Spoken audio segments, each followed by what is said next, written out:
Um,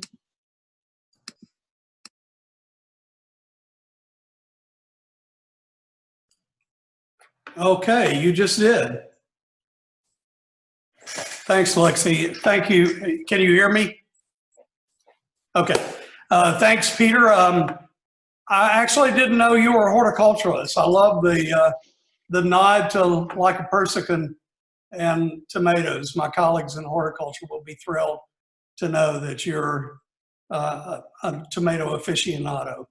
It's good to be with you. When Lexi asked Provost Arden and I to join you tonight, I said, I don't think I've been invited before, but anytime you invite me, I'll try to be here. So thank you, Lexi, for the invitation. So I want to start by acknowledging all the difficulties all of us are dealing with COVID-19. And I know that it's impacted each of your lives in ways that I can't imagine, but I do imagine it because I see it every day with people around me. So thank you for all you're doing and you've been doing to get through all of this. It's been a challenging fall semester.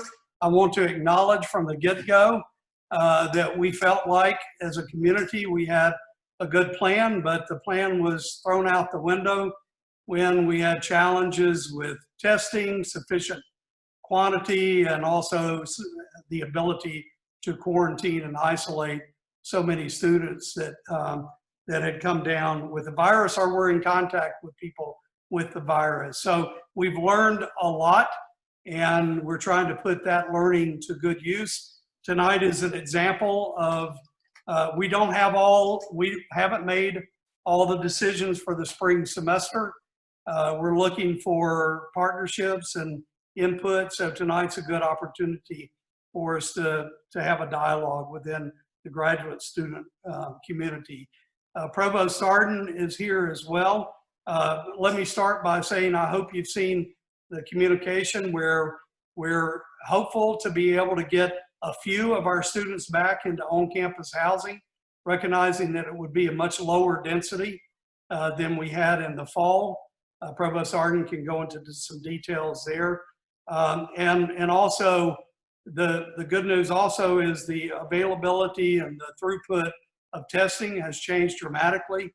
When we opened in the fall, the average turnaround on tests for the university for the state of North Carolina was 7 days, which made it very difficult for us to use testing in any sort of surveillance way, but that's improved dramatically, as well as some new tests that the FDA have approved that are antigen-based that will provide much better ability for the university to do surveillance testing. So Provost Arden and I wanted to limit our comments to allow as much exchange and as many questions. Lexi, I understand we have about an hour, is that right? about an hour sounds about right, yes. So let me turn it to Provost Arden, who's done a remarkable job with Charlie Mamoni and other leaders here of trying to figure this all out. And then we'll go back to Lexi and for questions, and we'll let Dean Harries answer all of them. Thank you, Chancellor, and thank you, Lexi and Peter. I'm glad that we can spend a little bit of time together here this evening. We appreciate the invitation. So it's been a long summer and fall already. As the Chancellor mentioned, we spent an enormous amount of time in the summer planning for a fall reopening. We, like many other universities, there were a lot of things we didn't know about the behavior of the virus. A lot of things that we didn't know about how our environment would respond. But we moved forward with some excellent planning in place. And just to demonstrate some of that planning, I think the classroom environment is actually very, very safe. Dr. Hunt, Doug Morton and facilities put a huge amount of work into that. I think the personal protective equipment given to our staff and our faculty is very effective.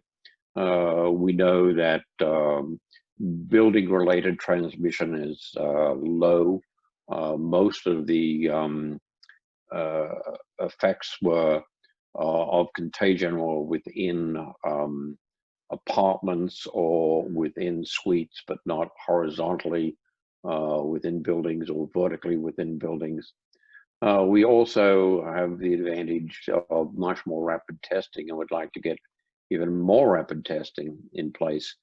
But with all of those things in place, like many other universities, the limiting factor, there's always one or two limiting factors, and the limiting factor in this case was, as you're aware, some non-compliance with community standards of certain groups of students, which unfortunately is still happening. And we've learned the importance of vigorous communication and enforcement of community standards, as have many other universities. Now, we've not been alone here. Many universities across the country have experienced the same. So we're trying to take those things that we've learned. We're in a good place at the moment. The rates of transmission, both in residents on campus, is very low. In Greek community is low. And overall in off-campus housing that we get from self-reporting or from the health department is very low. So we're trying to take all of the things that we've learned, optimize them, and try, if we can, depending on community transmission rates and the availability of rapid testing, for a spring experience. There'll be a lot of modifications. As the Chancellor said, we won't be bringing 8,000 or 10,000 students back on campus. We currently have about 1,600 students that are still living on campus in residence halls, and about 500 in the Greek community.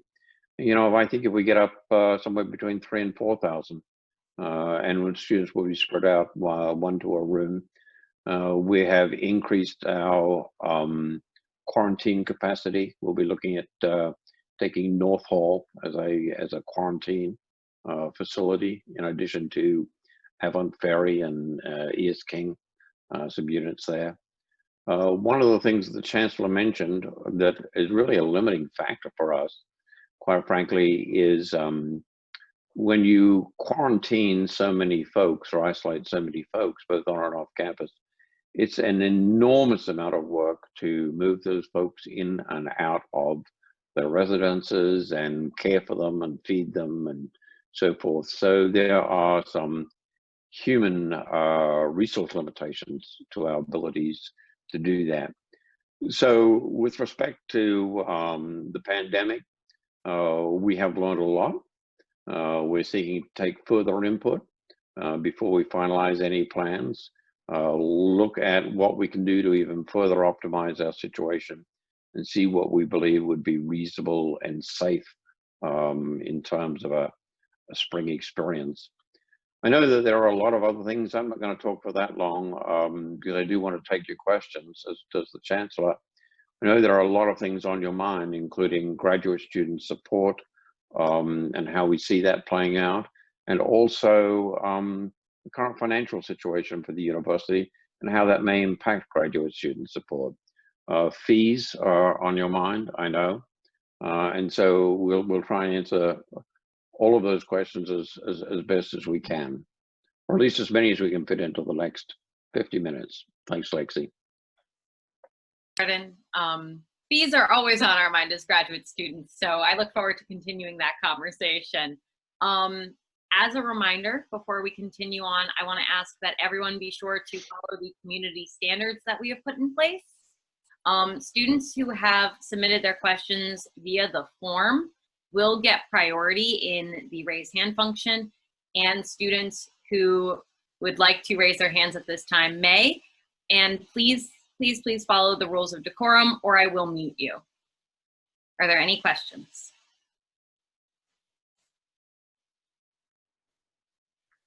Seeing no questions, we can go ahead and get started. If anyone would like to raise their hand and ask the Chancellor and Provost a question.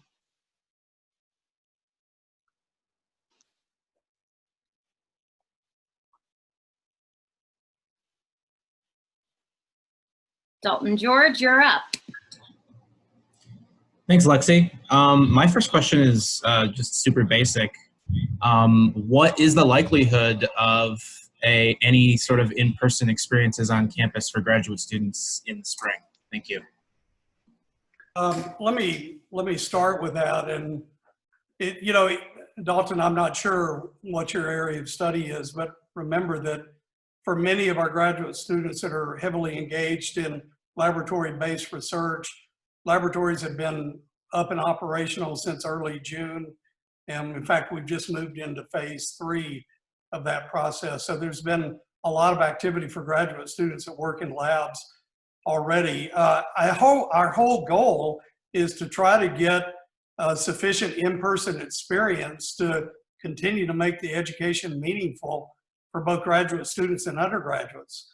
I can assure you, I hear mostly from faculty and students that are anxious to have more hands-on in-person experience. Obviously, we got to worry about the virus because in-person has implications for the spread of the virus, but our whole goal for trying to get some level of activity in the spring is in recognition of the need for in-person educational experiences for our graduate students and, in fact, for our undergraduates. And the only thing I would add to that, Dalton, is, you know, the Chancellor and I try to strike a balance here, meaning that, like most universities, when we talk about folks being back on campus, the majority of instruction is actually still occurring online or hybrid at best. So the balance that we're trying to strike is between having a safe number of students in the classroom by also listening to the faculty and being sensitive to their requests as to whether or not they teach face-to-face, and by providing a significant number of in-person experiences, because we know that is really important to a lot of students, both graduates and undergraduates. So we're trying to balance all of those things together. Where we end up, I can't tell you. In the fall, we started out with roughly about 30%, maybe a little bit more on the graduate side, about 30% of our student credit hours face-to-face. This spring, assuming we come back on campus, I would like to get a little bit higher. I've always thought that 40% would be good to shoot for. On the undergraduate side, that means the average undergrad would get 2 out of 5 classes face-to-face. A little different on the graduate side. But once again, it's a balance of those 3 major factors. Thank you both. Dalton, do you have a follow-up question? Not at this time, no, thanks. All right, thank you, Dalton. The next person whose hand I saw was Anna Dye. So Anna, I'm unmuting you. Hi, yeah, I'd just like to thank both of you for coming here and answering our questions. I know that means a lot to my constituents in plant biology. I had one constituent ask a question about the recent updates surrounding DACA from the administration and the Department of Homeland Security that may impact students at the university. Has the university addressed these changes to DACA, and do they plan to demonstrate their support for students? Ward, do you have you visited with? I did not. Peter, do you have you got a lot of input on that? I mean, Anna, I haven't yet either. I mean, we've talked a lot, not necessarily about the DACA piece, but about the changes for international students. And for some reason in the new regulations, they totally ignored that there are doctoral students. So they're trying to limit it to 4 years in terms of how long people could have visas. And we're certainly working hard on that, but I'll look into the DACA piece as well. Right now we're scrambling to deal with that, with the international PhD students, because that's a critical part of our graduate student diversity and also the research endeavors of the institution. but on a earlier, I mean, since we've been dealing with DACA from the federal government, we've been supportive of our students that have a current DACA exemption, and we've done everything we can to make sure that they remain supported. But, you know, the challenge for us keeping up with what's coming out of Washington these days with regard to immigration is almost a full-time job. So, but I hope you know how important international students across the board are to us at NC State, and frankly, to American higher education and American science. So we're going to do everything we can to stand up for our international students and continue to make sure that they understand that American higher education wants them to continue to come to NC State and other institutions, just preferably NC State.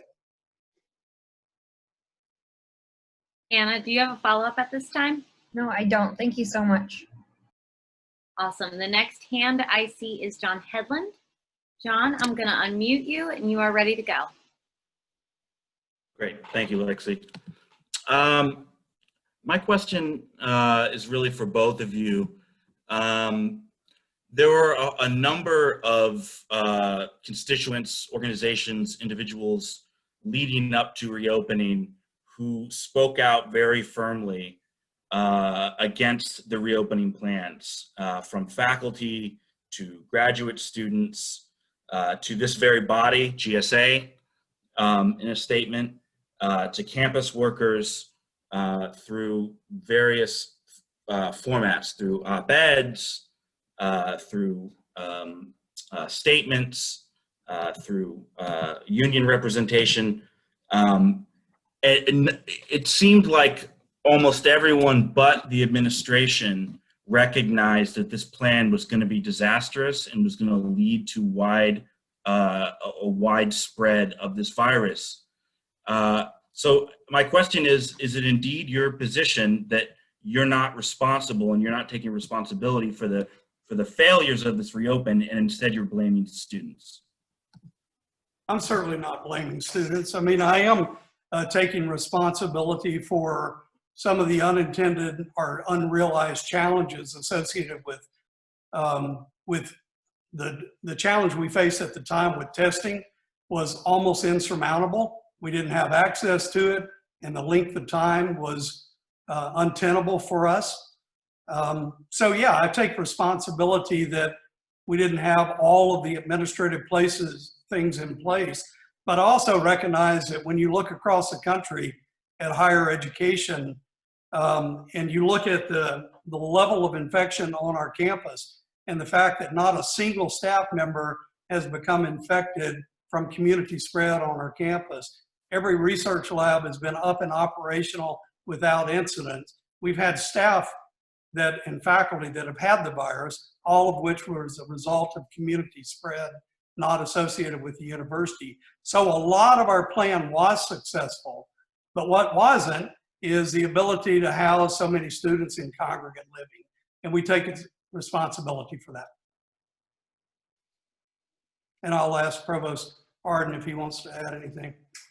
Yeah, John, I don't have a lot to add. Obviously, we take this very, very, very seriously. We do take responsibility at the end of the day. But what you also have to recognize is that, you know, we hear many, many, many voices, whether it's faculty, undergrads, grad students. The chancellor also hears from parents, students, legislators, Board of Governor members, trustee members. And so it is not a matter of everybody except the provost and the chancellor kind of knew what was going to go on. Maybe that is the case sometimes, but in this particular case, you know, there are a lot of voices, a lot of very polarized voices, and there still are. There are a lot of students who want to come back on campus and have a face-to-face experience. There are a lot of parents who pay the taxes, who fund the university, who want their sons and daughters back on campus in a face-to-face experience. And so at the end of the day, you know, the chancellor and I have to weigh all of those voices and try to make a balanced decision that we believe is both safe and meaningful. Do we take responsibilities for the shortfallings? Yes, we do. But it is way more complicated than simply, you know, everybody thought this was going to go wrong except the provost or the chancellor. It's also difficult for us to explain to all of our constituents why we pivoted the way we did when most of our competitor institutions are wide open. Thank you both. John, do you have a follow-up for that? Yeah, I guess because there were so, I know you say that it's literally every single individual person besides you two was, it's not the case that every single individual person besides you two were against reopening, but there was, I think, a fairly broad consensus among a lot of constituents of the university that this was going to be dangerous. So my question then is, are you going to include the voices and input of those constituents who pretty clearly saw what was coming when you all, I think it's safe to say, did not, in the reopening plan for the future, for the spring semester and moving forward? I think we will listen to as many voices as we can. There is not going to be harmony in those voices in no way. And quite frankly, you know, the chancellor can give you more of a tally of the phone calls and the emails he gets, but you know, there are just as many people upset at us for shutting down, if not more, because there are other major universities that are as large or larger still open despite higher numbers than there are folks who are concerned about us opening. So we will listen to the voices, but we have to listen to a broad spectrum of those voices. And just to add to that, it's absolutely not fair to suggest that we didn't listen to those voices before. In fact, we had conversations with many of those voices, and they were included in our dialogue and our thinking. So, yeah. Thank you both. I now see a hand from Andrew Friedman. Andrew?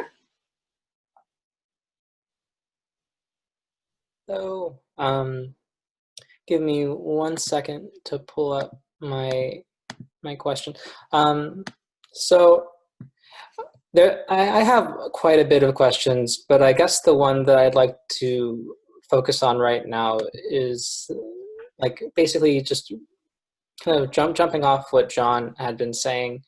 I'm happy to hear that you're saying right now that, you know, you do take these responsibilities and you're not blaming students, but then you also use rhetoric like what, you know, what Provost Arden had said earlier, where it says, with all these things in place, the limiting factor was, as you're aware, was non-compliance with community standards. Now, when I hear that, I personally see that as blaming the students for reopening, basically, meaning that, I mean, I've heard that rhetoric time and time again from public statements that the university is making, and I feel like when I speak to undergraduates, they feel chastised from those statements, and I think that there needs to be a public apology for those statements.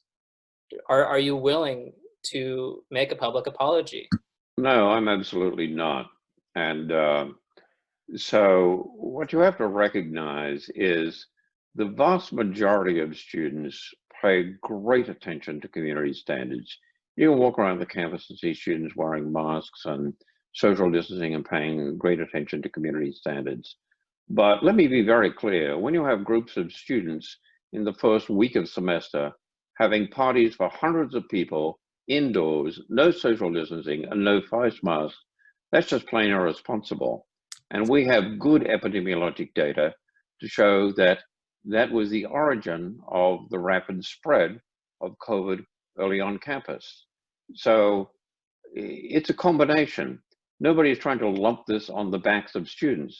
But what we are trying to say is that for this to work, all the pieces have to fit together. You can't be putting hours and hours and hours and days and months of work into figuring out social distancing in the classroom and masks in the classroom, and ingress and egress from buildings, and social distancing in the library. You know, if you're having parties for hundreds of people with no masks. So no, I won't apologize for those comments at all. It isn't meant to blame students for what happened, but it is meant to say this is a shared responsibility. May I follow up? I'm going to give the chancellor an opportunity to speak on this question.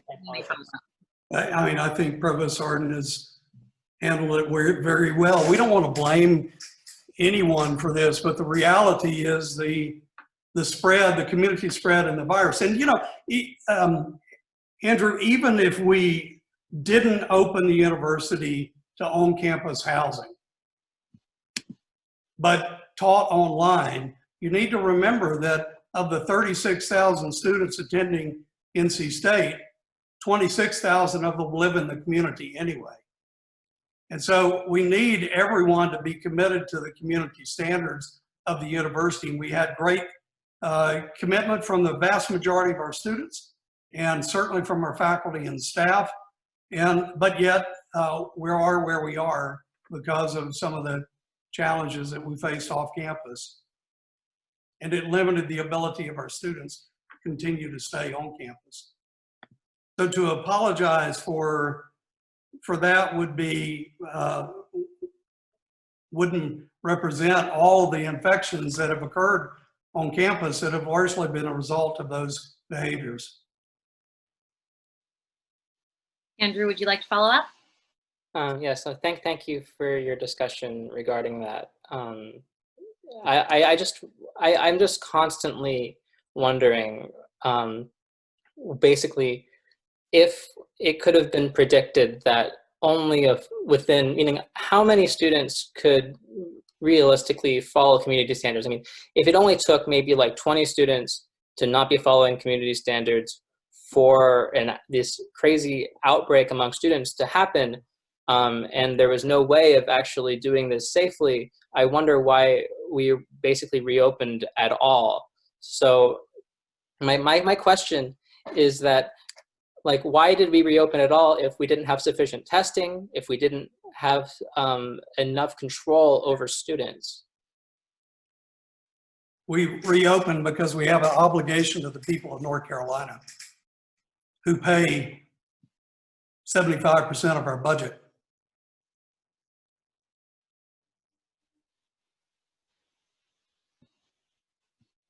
All righty.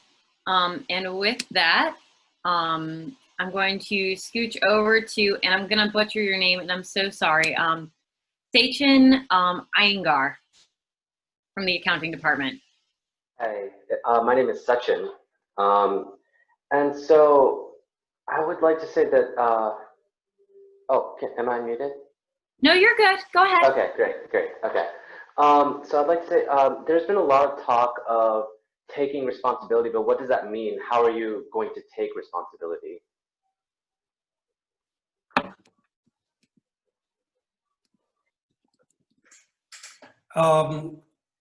Well, I take responsibility every day as chancellor of the university. You know, right now we're in a situation where we're trying to plan for the spring semester, and we're trying to do it logically so that we can be successful, so we can continue to educate the students that are paying tuition at NC State, receive funding from the state to educate those students, and be able to continue to support our employees.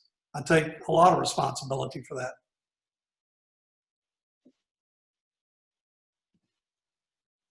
Provost Arden, do you have a follow-up to that? I unmuted you. Thank you. Appreciate it, Lexi. No, I think the chancellor answered that well. I mean, I think, you know, we take a lot of responsibility every day. We agonize about these decisions, and we try to integrate people's input, and we try and make the very best decisions we can. But, you know, we have a lot of things to balance. There is your educational experience, there's your safety, there's the wishes of the taxpayers of North Carolina.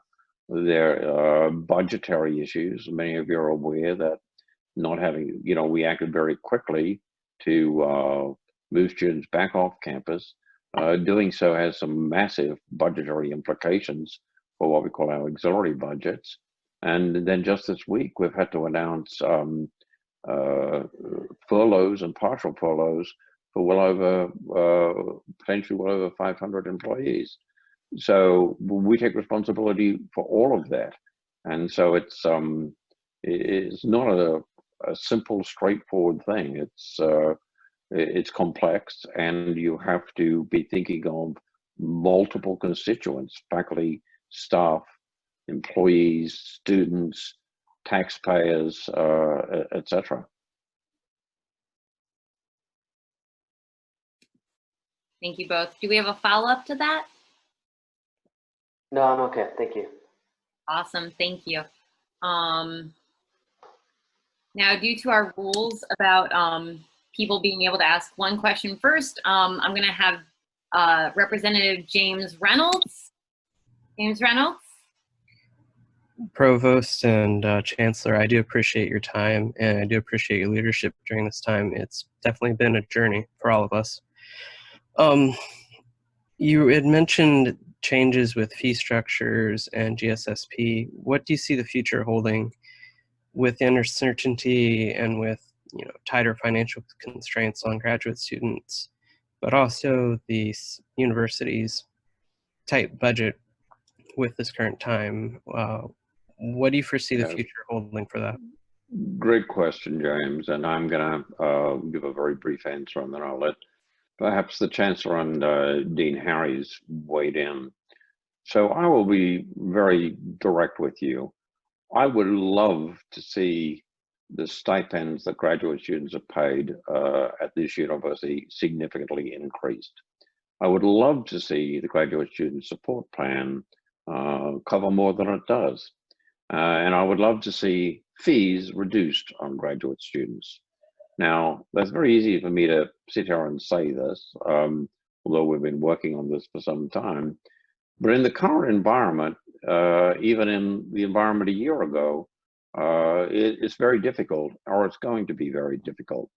If we just look at, so currently between the stipends that we pay for assistantships and fellowships and what we pay in the graduate student support plan, the university spends well over $100 million a year supporting graduate students, and I think that's not always clear.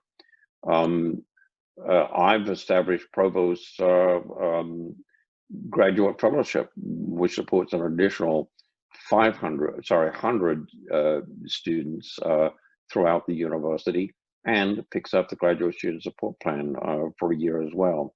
Every year since I've been in this job, the graduate student support plan has run a negative. It's been in the hole, and I've bailed it out from the Provost Reserve every year.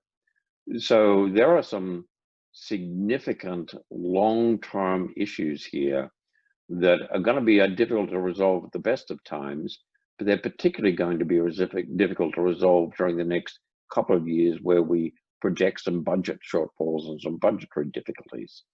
So, that isn't to say we aren't committed to making those changes. I think to be a more competitive institution and attract and retrain the very best graduate students of your caliber, then we're going to have to make progress. But I'd be kidding you if I said I thought it was going to be easy in the next couple of years. Peter, I don't know if you want to wade into that. Yeah, I mean, I agree totally with everything that you said, Provost Arden. One thing I'd just like to talk a little bit about is obviously some people's research has been impacted and delayed by COVID and the closing of labs. Thankfully, as the Chancellor mentioned earlier, there are over 2,000 grad students back in the lab and also doing field research, at least locally in North Carolina. But there are people who have been impacted, and we have been extending their GSSP benefits to assist, and you know, it doesn't do anybody good if we've gotten them almost done. They were supposed to finish in the summer, and then we're unable to do that. That's to no one's advantage to cut them off at that point. So we have been extending GSSP benefits to ensure that there is support in place for those who were negatively impacted by COVID. How that may play out over the long term is certainly something that we've been discussing with the provost's office and looking into. But so far, we've been able to supply those resources to keep people moving. James, the only thing I'll add is that, you know, right now, the budget that drives most of the educational mission of the university, the state funding and tuition and fees, is unchanged. We haven't seen a cut from the state. We, as Provost Arden mentioned earlier, we've had some dramatic reductions in auxiliaries, things like housing, dining, transportation, et cetera, because of the changes on campus. But so far, knock on wood, state funding has been solid. Now, I will tell you that the mindset of the state and the Board of Governors right now, and this is a good news for many students that pay tuition and fees, is to keep those as low as possible. And so we've had very limited tuition and fee increases the last few years, and that promises to continue to be the case this year. The challenge with that is actually put every time we have available resources, more resources into the graduate student support plan. And I can promise you, as long as I'm here, and since I've been here, graduate education has been a priority for investing for the university. But it's not where we want it to be, as Provost Arden said. Some of that is an artifactual challenge we have in North Carolina. Many of our competitor institutions around the country, they just waive tuition for graduate students. It's called a tuition remission, and it happens at most universities. But in North Carolina, by state law, we actually have to pay the tuition for every student.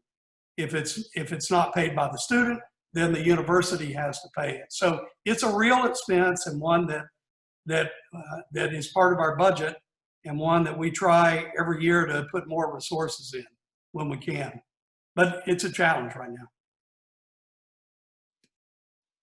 Thank you all. James, do you have a follow-up question? Yes, thank you. Appreciate that. Just to make sure clear, for now we can expect that the GSSP, the status quo will be maintained, at least for the coming year. I think that would be a reasonable assumption. When you say the coming year, do you mean the year we're in, or 21, 22? The year we're in. Yeah, definitely. I mean, 21, 22, the next fiscal year, the next academic year, beginning fall of 21, has yet to be budgeted by the state legislature. But that's true for this year for sure. And we hope it's true for next year, and the year after, and the year after. We hope it grows. There are, and not to belabor it because it's getting in the weeds a little bit, but there are a lot of little quirks in the way we deal with things. So for example, we're going through the tuition and fee process right now for the next year. On the tuition side, the direction from the Board of Governors are that there should be no increase in tuition for in-state undergraduate and graduate students, but there can be and should be increases for out-of-state undergraduate and graduate students. The problem is if you increase tuition for out-of-state graduate students, but not in-state graduate students, you increase what is called the tuition remission, which is the difference between in-state and out-of-state. To account for that, we have to put more money into the graduate student support plan. So indeed, any additional resources that are generated, a significant proportion have to be taken out of one pocket and put into the other pocket to hold the graduate student support plan harmless. So it gets to be a little bit tricky, but it's not as simple as simply, oh, let's hike up tuition on out-of-state graduate students, A, because of supply and demand, and B, because it increases the amount of money that we would have to then transfer to the graduate student support plan. All righty. With that, we're going to transfer over to Melanie. Melanie? Hi, thank you for your time. I appreciate your being here.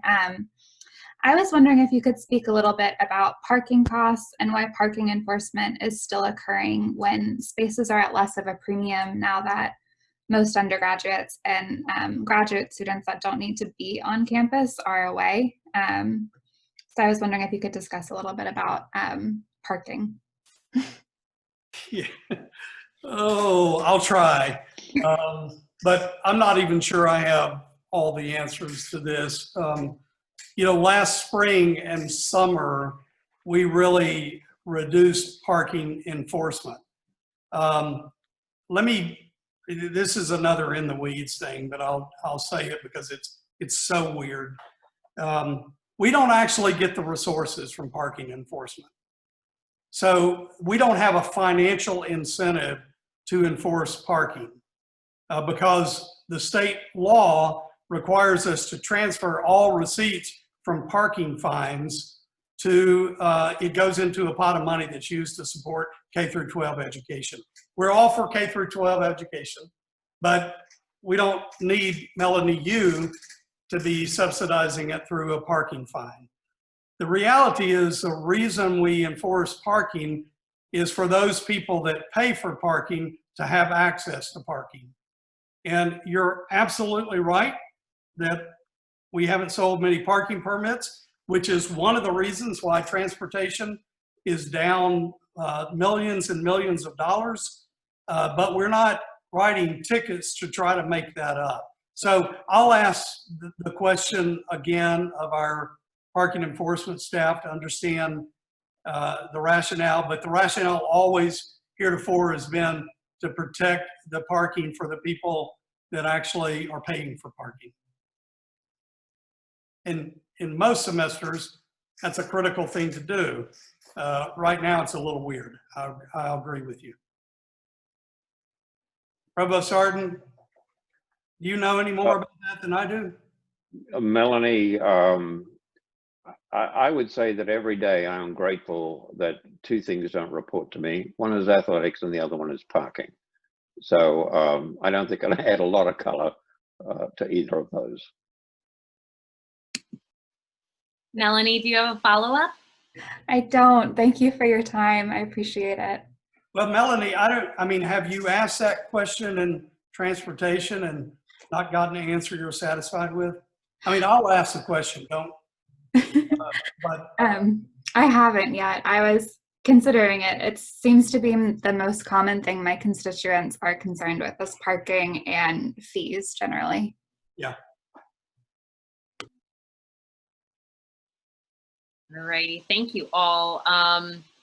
I see a hand raise from Dalton. Seeing no other new hand raises, I'm going to allow it for this portion of the talk. So Dalton, let me unmute you real quick. I'm struggle busing here. There we go. Thanks, Lexi. Hi again. So my next question here has to do with, I think something that Dean Harries touched on, and that's how COVID is impacting graduate student research projects, particularly those that pertain to theses or dissertations. Especially in my department of Forestry and Environmental Resources, we have lots of students who are accustomed to venturing out of state to do their research projects as well as working in the lab. So my question just generally was, what does the future of COVID travel restrictions look like? And is there anything that students can do to ensure the longevity and continuity of their projects given these restrictions? Thank you.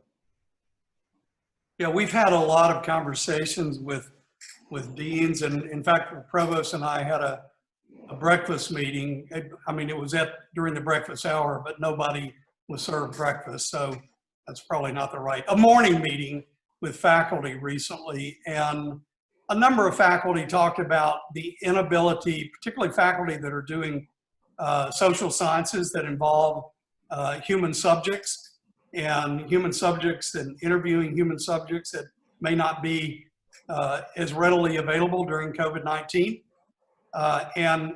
And this faculty member presented evidence that, you know, they're spending all of their NSF money now supporting graduate students, even though the graduate students aren't able to do their work. And of course, we thanked her for that. But at the same time, recognize that at the end, the work has to get done and the thesis has to get written.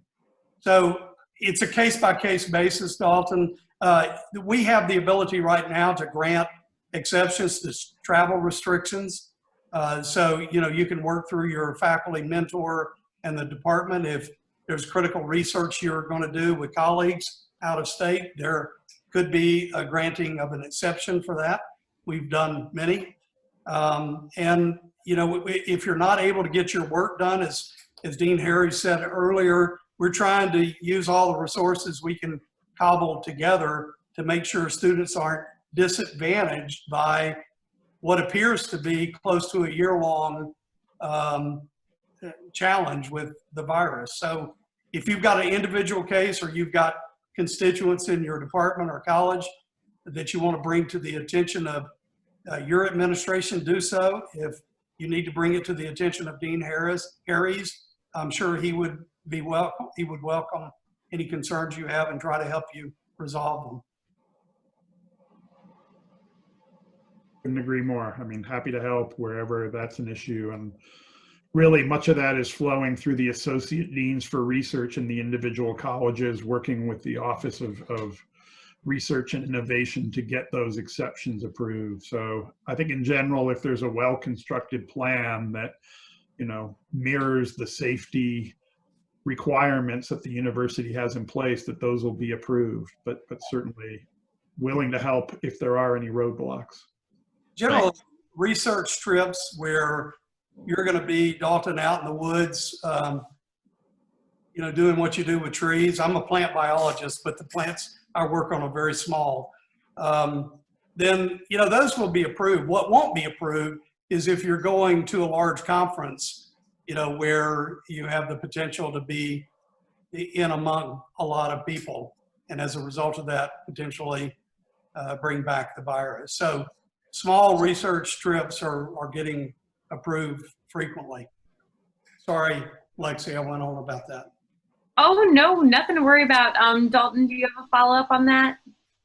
Yeah, not a question, just a quick comment that I'm asking that question because there was several constituents who have started their master's and dissertation programs this semester, actually, who were sort of wondering about that and just sort of lamenting and going back and forth as a student community about how we can, you know, sort of alleviate that restriction, because some people are going to miss out on some pretty crucial aspects of the professional life. Like going to large crowded conferences is kind of a big deal for your professional development. So just thinking of strategies and creative ways to try to be productive and still progress forward given those restrictions. So I appreciate that. Dalton, it is a big deal, and it's been a big deal in my life through academia, and I'm sure others on the call today. And it's unfortunate that those master students are at a stage in their career when it's so important, and we've got a global pandemic.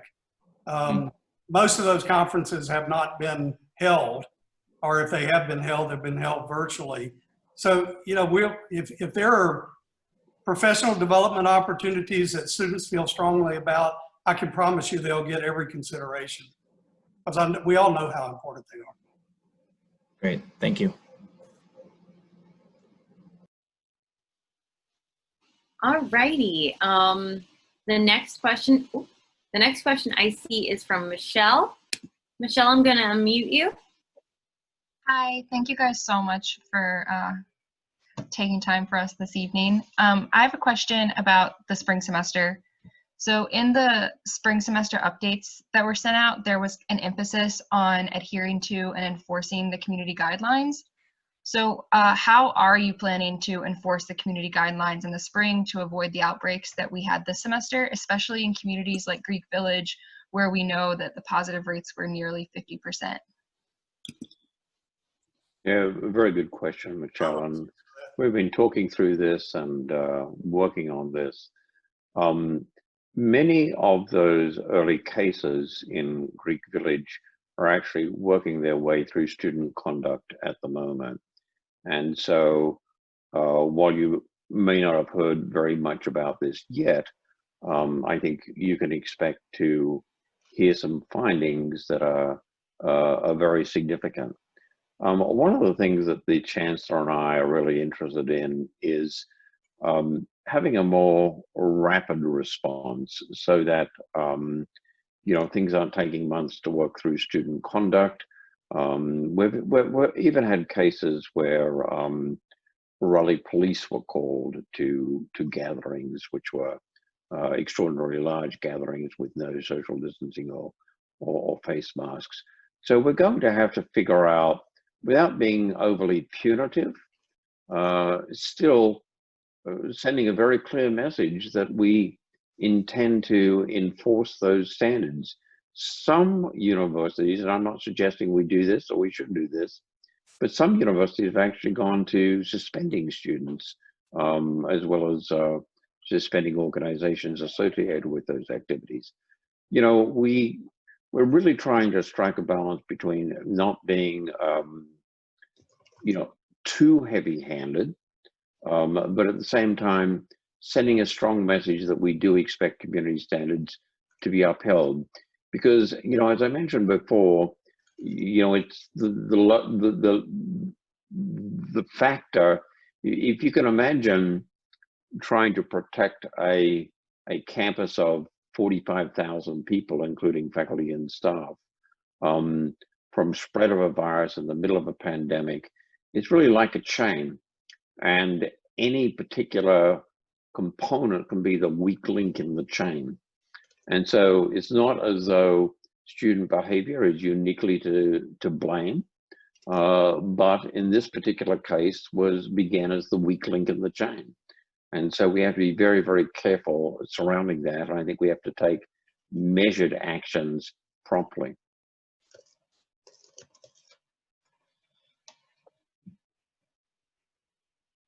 Alrighty, Michelle, do you have a follow-up to this question? Yes, it's sort of a tangent of a follow-up, but I was wondering, I did notice also in that update that, you know, we're talking about changing on-campus housing to single occupancy. What are we doing about Greek Village housing? Well, we don't have authority over Greek Village housing, the occupancy and the way that's structured.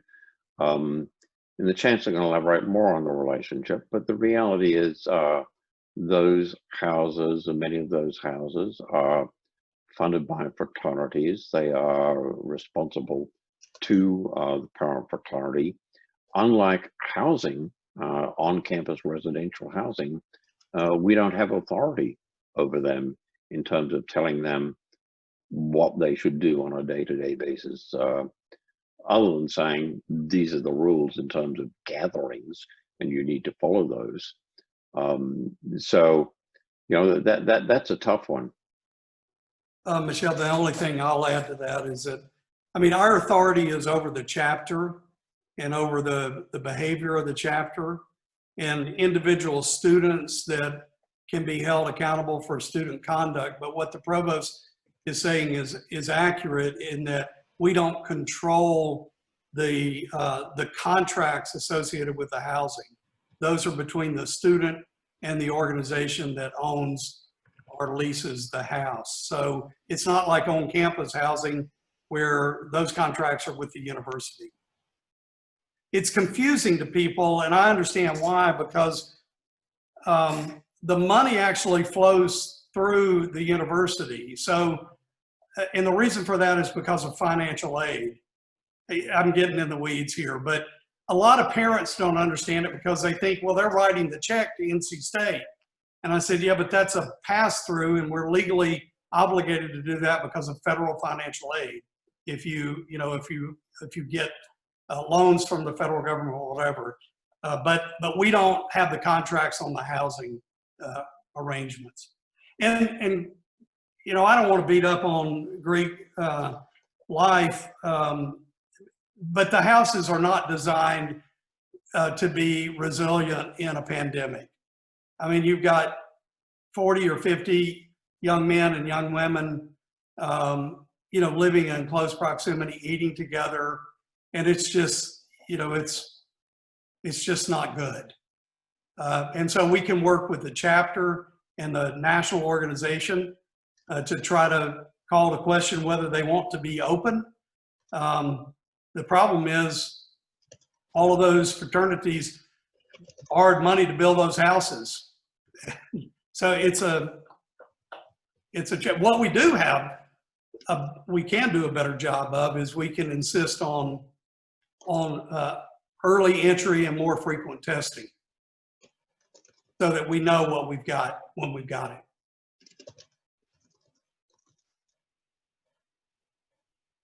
All right, thank you all. The next person whose hand I see is Anna. So Anna, I've unmuted you. Awesome, thank you.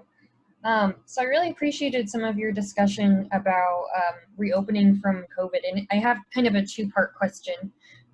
So first of all, you were saying that some of the universities that are similar to NC State decided not to close, and the NC State made that decision to close. So I guess I'm just curious of what led NC State to make that decision as compared to other universities. And then second of all, kind of going off of what Michelle was talking about, I'm just really interested in what the steps the university is taking when reopening in order to prevent what happened this fall in terms of having to open and then close again. Yeah, so let me start by asking all of you to change our vernacular because NC State didn't close. Our libraries are open. Our research programs are going strong. Extension is going across the state. Graduate education, there's still graduate courses being taught face-to-face. What we did was we pivoted, we had to close to all but a few on-campus housing. And so that was the decision, not to close the university, but to say that we did not have adequate quarantine space. We did not have adequate human infrastructure, that is logistics. At one point in time, we had almost 2,000 students in isolation and quarantine. At one point in time, we had every quarantine room at the university filled, and we had rented the State View Hotel. And every one of those students needed to be fed, needed to have their health checked twice daily, and it became an insurmountable issue. And where our obligation is to those students that live on campus. You know, if you live off campus in an apartment, we don't have any authority over it. And if you get the virus, you need to quarantine where you are. But those that lived on campus, we had a responsibility to care for them, to make sure that they were fed, and to make sure their health was, and that became a challenge. So the issue for us was not closure of the university, but if we were going to tell undergraduates that they could not live in our residence halls, we couldn't continue in-person instruction because they would spread all over the country. And it's not fair for them to continue to feel the need to be on campus if we wouldn't allow them to live on campus. So it was really an issue built around on-campus housing and the ability to manage all the quarantine. And not to, you know, belabor it, but remember, we were the third university in the state to do this. Carolina started, ECU made the decision a week later, and then we were a week after that. And it really had to do with the spread of the virus from off-campus facilities, not just Greek, but student apartments, et cetera, into the residence halls. And we had serious concern about our ability to protect the health and safety of all the students living in residence halls. What, Warwick, you want to? No, I think that covers it well, Chancellor. Is, you know, at the end of the day, if you remember, we in Carolina opened August 10th, by the end of the first week, Carolina was experiencing some very significant difficulties, and by Monday made the decision to go online and close the residence halls. We made the decision to go online by about Wednesday or Thursday of that week, and about 5 days later, close the residence halls. So we were trying to learn from what was happening at Carolina about a week ahead of us, and at the same time act swiftly to protect students in the residence halls where this was beginning to move very, very quickly. Could we have toughed it out? Maybe. But, I want to remind you that some of these universities that are boasting about, still being open and having their students in residence, the students are still in their dorm rooms taking 5 out of 5 classes online, and in some cases have been locked down in their dorm rooms for weeks on end. And, so you have to really start to ask yourself, is that a valuable on-campus experience or not? So we've tried to act quickly, monitor, learn, and put the safety and health of our students as a high priority.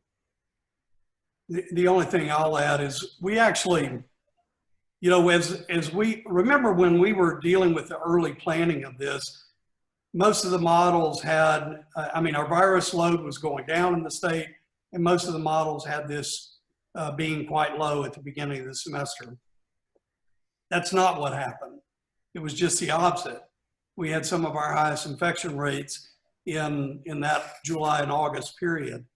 And before we opened, actually 2 weeks before we opened, we went out to every student that had a contract and had already paid their bills to live in on-campus housing and offered them the opportunity to get out of that contract without a penalty.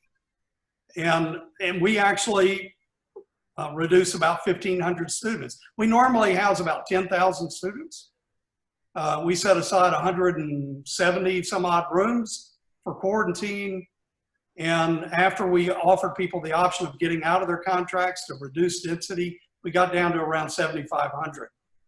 And so the volunteer approach didn't work. It didn't allow us to reduce the density because, all these students many of these students and their families wanted their students to have a normal experience.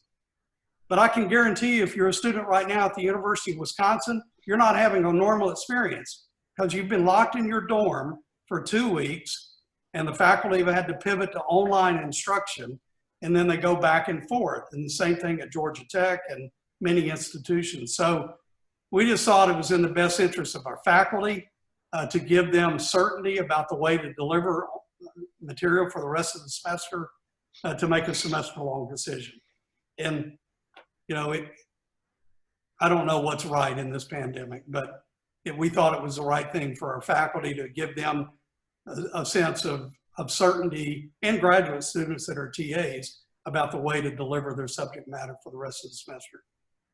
The 2 week on and 2 week off thing is just, I just don't even know how you do that, or if you're a faculty member. Anna, do you have a follow-up to this?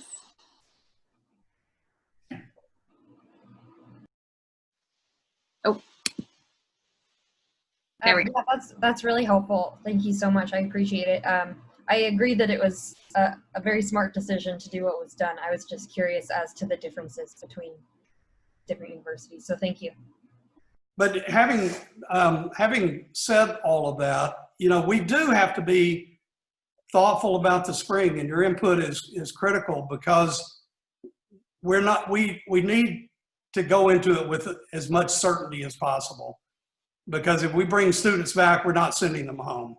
We've got to take care of them in place. And the students, and we're not going to force any faculty or any TA to teach in person if they're not comfortable doing so. But those that want to, and there are a large number that do, we need to give them certainty that they will have that opportunity throughout the semester.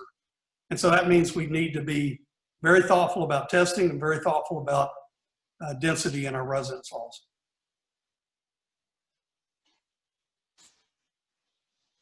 All right, we have, I think, one more live question for time, and then I have one question in the chat, and then I think we're going to have to call it for the evening in terms of questions based on the availability that the Chancellor and Provost have tonight.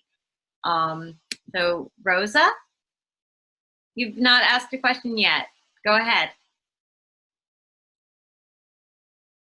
Hi, thank you for being with us tonight and for attempting to answer all of our questions and concerns. Many of the students in our PhD program in the College of Design are international students that are here on visas. There was just a notice sent out about a change in visa status with a limit of 4 years. I guess this is sort of a two-part question. What does that mean now for PhD students who need to be here for more than 4 years for their program, considering that they'll have a limit and only a grace period of 30 days now? And can you talk a little bit about when this might be implemented and how you see this affecting many of our graduate students in the population? Well, Rosa, oh, sorry, go ahead. Well, Peter answered this earlier, so let me.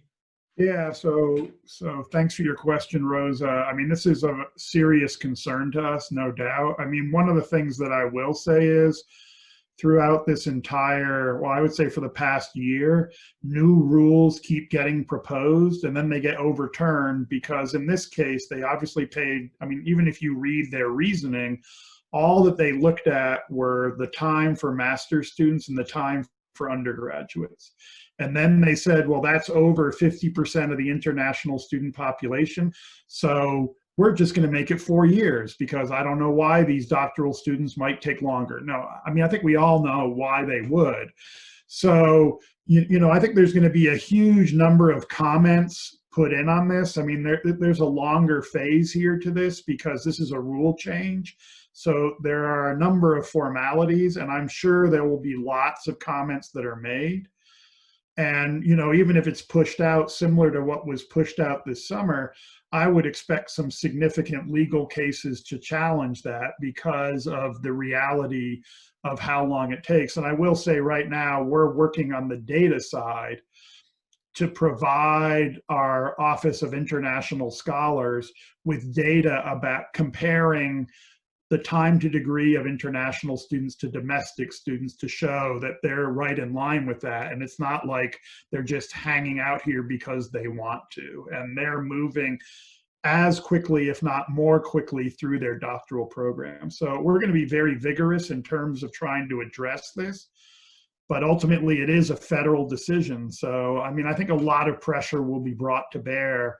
And just based on what's happened, I don't want to say I'm totally confident, but I'm reasonably confident that we'll end up with a concept that incorporates the needs of doctoral students. And certainly, you know, in your college, that's critical.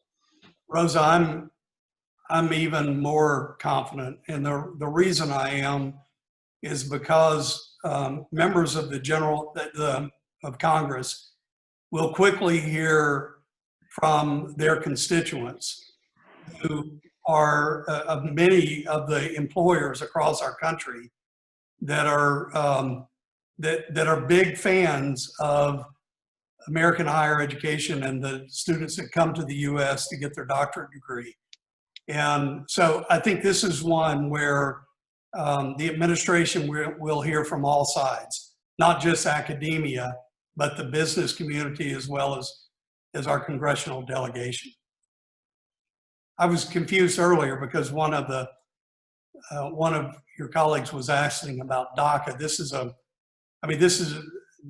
different from DACA in that it's an overall immigration challenge and something that, I mean, 4 years doesn't even make sense for undergraduates.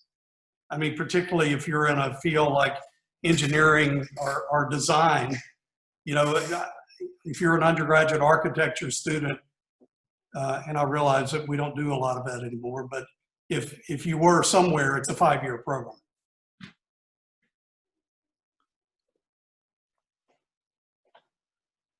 Thank you very much for that response. I just have one quick follow-up question. Since there will be a lengthy potential amount of time before we know anything more about this situation, how would you advise that we provide some information about how should international students handle this going forward? I would imagine many of them are probably concerned about their ability to complete their degree here. And so what words would you like for us to share with them? Well, let me start by suggesting that Provost Arden and Dean Harries work together on a statement from the university that helps graduate students understand the process. That might be something, Peter, or I think OSI is already, OIS is already working on that, Chancellor. So, I'm pretty sure that something's coming out soon. The Office of International Students, which is in the Division of Global Engagement and headed by Elizabeth James, is very, very proactive in communicating with students each time one of these sort of federal edicts comes out. And so they are very proactive. And I would ask your colleagues to keep an eye on any communication or messages coming from the Office of International Students. And I think Lexi Hyde works in that office, and I think she said they are working on it. And I've been talking to Beth James about it as well. So Rosa, I think there will be something coming in short order, and certainly the provost and I will ensure that there is at least information coming out. Well, mainly they need to know it's not a rule yet, and it hasn't been enacted, and our federal government takes a good while to go through this process, as we've recently, unfortunately, experienced with Title IX. All right, I have one final question that was submitted to me privately via the chat, which is, and this is actually something that the Chancellor, Provost, and I have discussed recently, which is regarding library hours. And so is there a plan to extend library hours for graduate students, especially because it's often the only quiet, private place that they have to work? No. Yes. We are, and we have, but let me let Ward. No, that's exactly right. I can't tell you that they're being extended specifically for graduate students, but we spoke with Greg Grasky, the Director of Libraries, a couple of weeks ago. The library's in the process of already has extended hours, and I think it's critical. I know that's a really important resource. We've put a huge amount of effort in the last many years into expanding the number of seats that are available in our libraries, first with the opening of Hunt, and then most recently with the Academic Success Center in Hill. So we know what an important asset that is. And yes, the library is being proactive in extending those hours. In fact, I have the new hours right in front of me. Would you like to articulate this to your colleagues? So just beginning this week, we've extended hours at DHL from 9 a.m. to 9 p.m. Monday through Thursday, 9 a.m. to 5 p.m. on Friday. We're now open on Saturdays from noon to 5 p.m. and noon to 9 p.m. on Sundays. That's DHL. And Hunt has expanded, all the same for Hunt, except it will remain closed on Saturday, but be open on Sunday. And I think Greg is open to extending them further as demand warrants. One of the challenges right now for many of our undergraduate and graduate students that are living in apartment complexes that are taking classes online, those apartment complexes' internet is being overwhelmed by our students. And many of our students need the library just to be able to access their online instruction.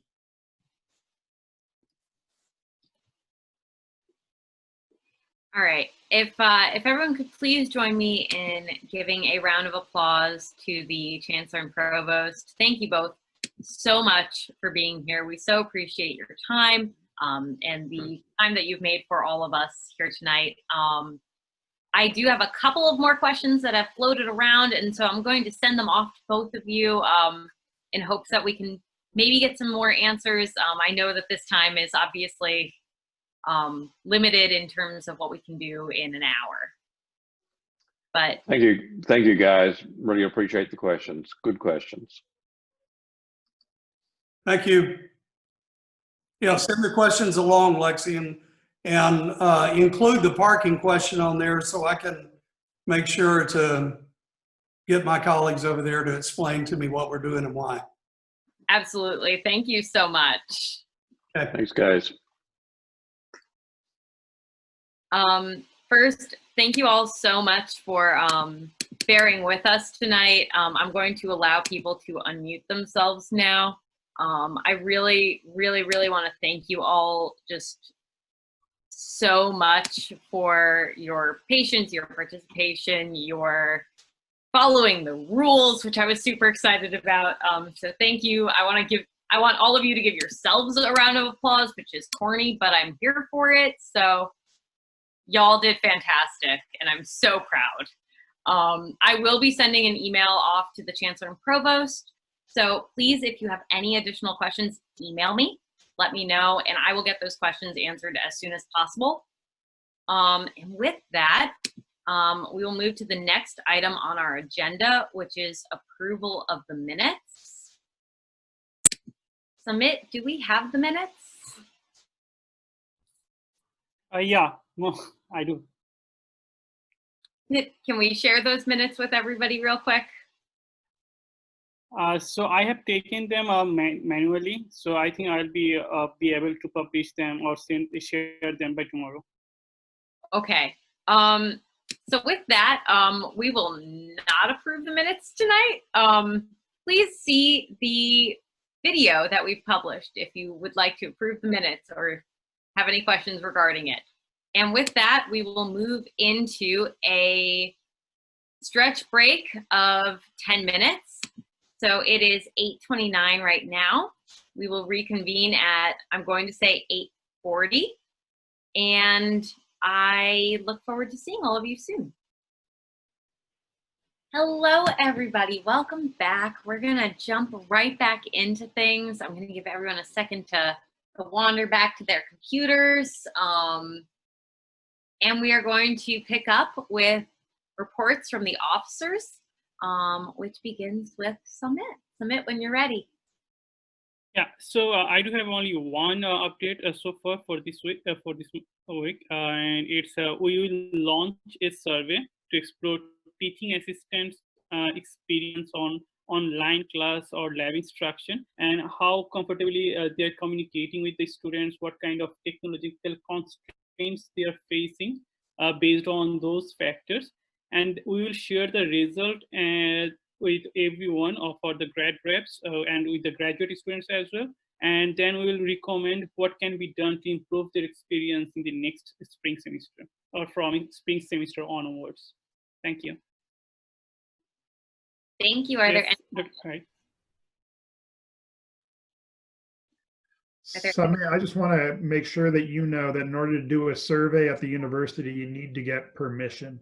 Yeah, we'll do that. Okay. We'll take the permission before that. Great. We have had those unfortunate discussions already. Yeah. Alrighty, seeing no additional questions, we will move on to the report of the treasurer. Josh? Yeah, so not many updates. Thank you to everybody who sent in letters of credentials. I'm going through all of them. I got a bunch today. But yeah, and then there's been no block grants submitted. Not that anything can really happen. Yeah, that is all. Alrighty, thank you, Josh. Are there any questions for Josh?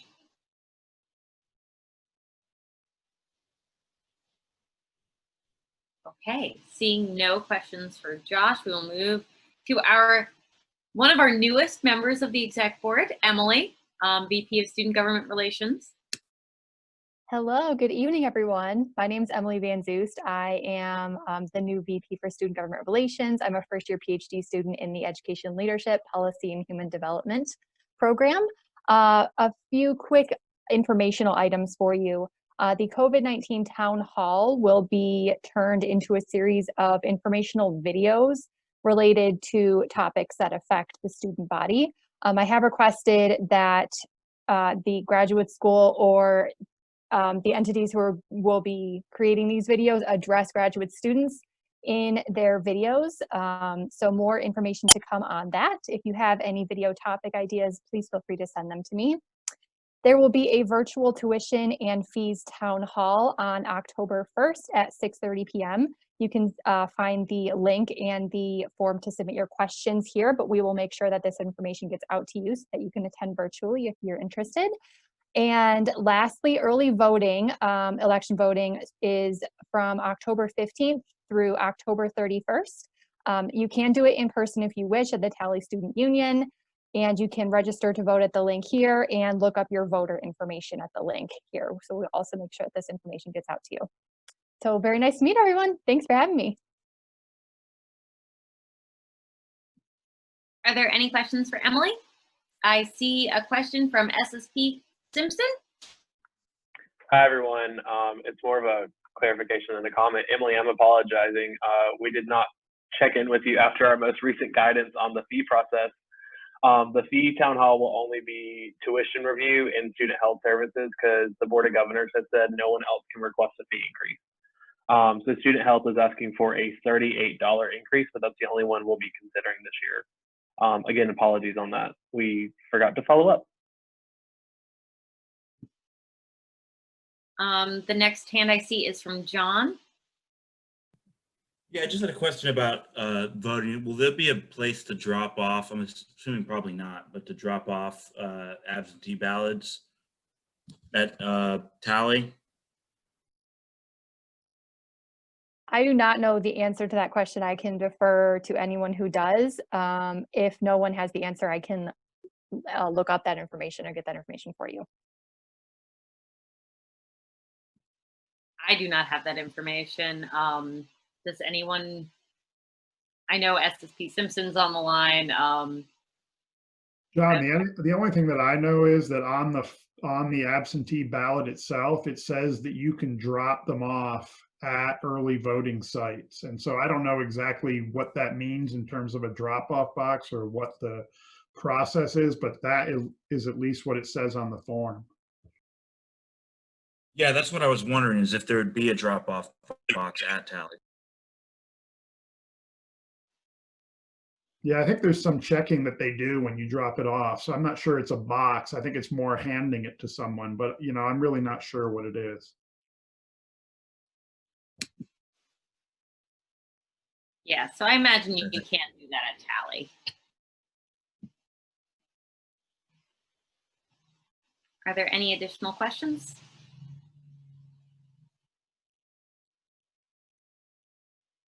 Seeing none, we will move to the VP of Communications, Devesh. Hey guys, how you doing? So thanks again, Lexi, for handing it to me. So I want to bring this out. Like last year, we had like an in-person photo shoot for all the reps to like catch their headshots. Now that we can't do that, I would request you guys to send your headshots to me through the form that I've linked, and I would have them updated on the university or on the GSA website. Also, I realize some of the GSAs haven't given me their websites. I mean, like links to their websites. So if you guys could do that too, that would be awesome. But that's it for me for now. Are there any questions for Devesh? Yeah, Andrew? Are GSAs required to have a website with all of their information on there? No, not. There are some GSAs that don't have a website, but it's also recommended to have a website. So if you guys do have one, let me know so I could like link your websites to the University GSA page. Like your websites from the University GSA page. Thank you. All right, Michelle? Hi, yeah, I was wondering if the headshot needs to be like a professional headshot or if it can be a little more informal. What's the expectation there? Okay, so in the past, people have submitted like not so professional headshots, which is totally cool. The only requirement is make sure it's like a square image so that like we have like consistency. But apart from that, it's not really very formal. It's fine. We used to have like professional photo shoots because like people wanted a headshot like that was professional. We could do that during one of the meetings. But yeah.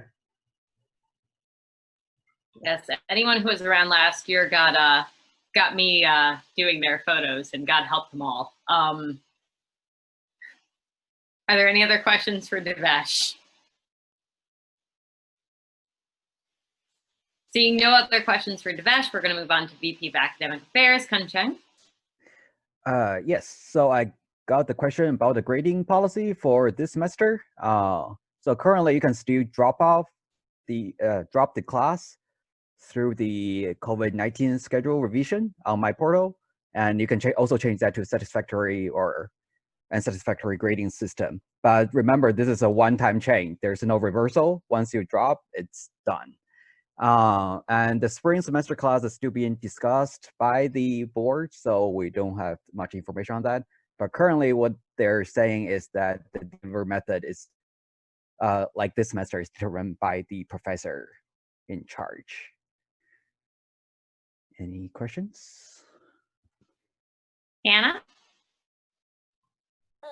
So just checking, and I know I think this is online, but I've had a bunch of people still ask me this anyway.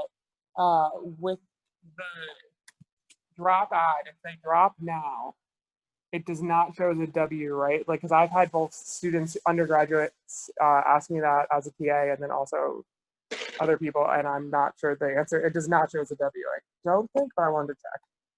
I can find out that for you. I have no information on whether it will be a withdrawal. I don't think so. That's my guess. Those rules are actually different for undergrad and grad. For undergrads, if they, at this point, if they drop after census, they get a W. For grad students, it's much later in the semester. But for a variety of reasons, starting next spring, graduate students will have to make that drop before census in order to get, well, to not have a W show up on their record. Okay, but as of right now, graduate as of students right can drop now, until for the grad drop revision deadline. Yeah, for grads, the W would not show. And for undergrads, it would. Thank you, guys.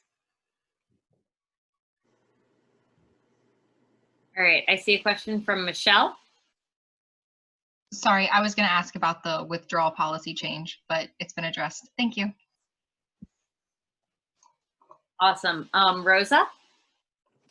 Sorry if I missed this. Is there what is the deadline for the grade change policy for fall 2020? I think it's going to be up until the end of semester. Yeah, it's actually after finals, after grades roll. I don't know. I can't remember the exact window, Rosa, for how long it is, but students have, will be able to make those decisions afterwards. But as Kung Chen said, once you make that decision, there's no going back. So I would certainly advise students to wait. I mean, there's no reason not to wait at this point. Are there any other questions? Okay, seeing no other questions, we're going to move on to VP Internal Affairs with our other new member of the Executive Board, Saya. Hi, everyone. Nice to meet and see you all tonight. Thank you for all of you changing your names in the chat box. That was very helpful for us to keep everything in order, and hopefully we can do that every meeting.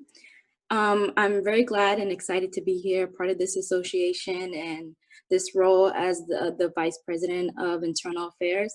It's nice to be on this side of the community. My works with the Office of Global Engagement, we didn't focus much on students, so it's nice to be on this side serving NC State graduate students. While I'm busy getting my boots in the mud, please feel free to email me anytime with any questions. If I don't know it, we'll figure it out together. As for our reports, what we've been working on so far, we've been doing a backlog of some of the issues that have come up for graduate students lately. So we're looking at previous years on what were some of the pressing issues. And right now, we're again looking at concerns from students regarding transportation. So before we move forward, we want to figure out what the problem has been and how we can fix it going forward in an effective manner that will benefit us for the long term. Also, I will be attending a discussion called Dismantling Racism. It's a college discussion where you're all encouraged to, if not this one, some of the many talks that NC State has been hosting. It's important for me as a vice president to attend these kind of things in order to better serve NC State students. There's a wide range of concerns that can come from any angle. So we all as a community want to make sure to equip ourselves with some good knowledge that we can put to use. And in the future going forward, we'll be working on ways to listen intently to students' concerns and implementing solutions properly so that they work for all of us in the long run. That's all. Awesome. Are there any questions?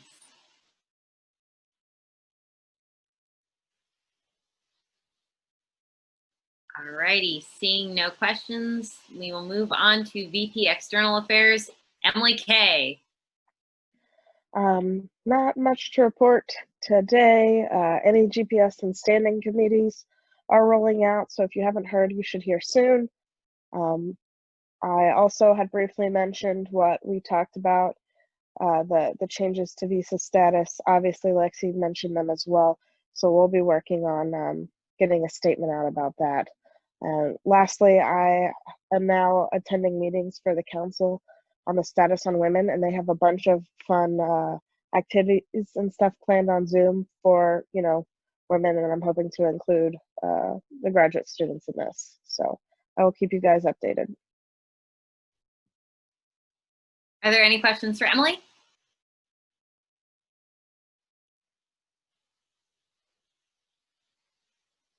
Okay, seeing no questions, we will go ahead and move on to my report. As many of you know, I sit on the tuition and fee review committees.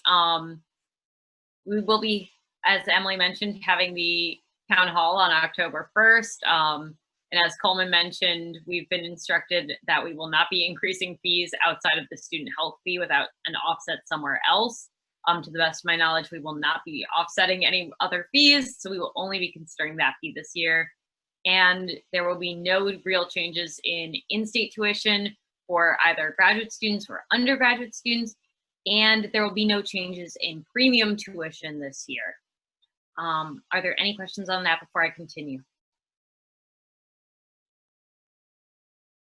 Okay, seeing no, oh, yes, Andrew. Hi, everyone.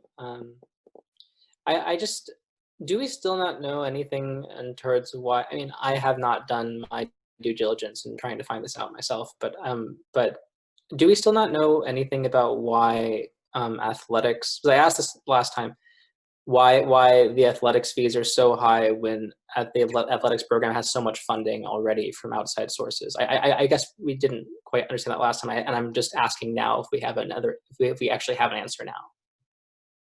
So my understanding, and I'm also going to, if Coleman is still on the call, I'm going to yield to him for any kind of additional things on this. We make up a very, very small chunk of the athletic fee. I believe that the athletic fee goes to something like less than 10% of the athletics budget. Athletics is a mandatory fee, however, which is why all all students at the university, regardless of status, unless you're enrolled exclusively virtually, pay that fee. Does that make sense? I mean, it makes sense, like, why that might be what we're hearing, but it's confusing to me when coaches' salaries are on the order of like millions of dollars a year. I mean, it just doesn't make sense to me why that burden should be on the students when, if you multiply the number of students by the number of fees they end up paying. I mean, it's like just head calculation. I mean, it just doesn't add up to me. But I mean, I just wanted to say that. I mean, you are preaching to the choir here. Don't worry, Andrew. Are there any other questions? Okay, seeing none, I'm going to move on to the Graduate Student Issues Task Force, where we did in fact discuss fees. And we will be making certain recommendations about opt-in non-mandatory fees for graduate students based on graduate student usage. I'm not going to disclose what exactly those fees are, but we will be making certain recommendations to the Chancellor. So please know that your voices are being heard. We are considering this, and it is something that we're looking into. We're also going to be discussing graduate student rights and responsibilities and developing some kind of document at NC State. So if you have any specific items that you think should be addressed in this, please email me. Let's chat about it. Are there any questions on that before I continue? Seeing none, we will be having a Racial Equity Summit at NC State on October 15th. I'm very excited. I've linked the information here. Please go ahead and check it out. We also have a system level Racial Equity Task Force. Please go ahead and check out the information that I've linked and share your input also at the links that I've given you. And finally, there is a rule change proposal from DHS. You can go look at this proposal. They have a public comment period, as with any rule change within an administration, much like we saw with Title IX. Please email us if you want to get involved in writing something like this. This is obviously going to be incredibly important to our international students, and I hope to have everybody on board with that. So we will be doing a vote at our next meeting, which is in October. And that will be October 26th, which is the last day to submit a public comment. So are there any questions for me?